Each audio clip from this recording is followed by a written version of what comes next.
काष्टीच्या विकासातील विकास यात्री कैलासवासी दिलीप शिवाजीराव दरेकर आप्पा यांना प्रथम पुण्यस्मरण निमित्त खुलेश्वर सहकारी पतसंस्था चेअरमन सुनील तात्या दरेकर, व्हाईस चेअरमन वैभव पाचपुते, मार्गदर्शक लालासाहेब फाळके, मॅनेजर किसन बाराते आणि संचालक मंडळाच्या वतीने विनम्र आदरांजली।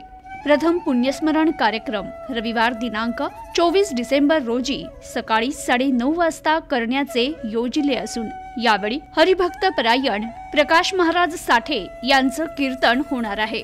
संकलन मुश्ताक पठाण, प्रतिनिधी न्यूज टुडे 24, श्रीगोंदा, अहमदनगर।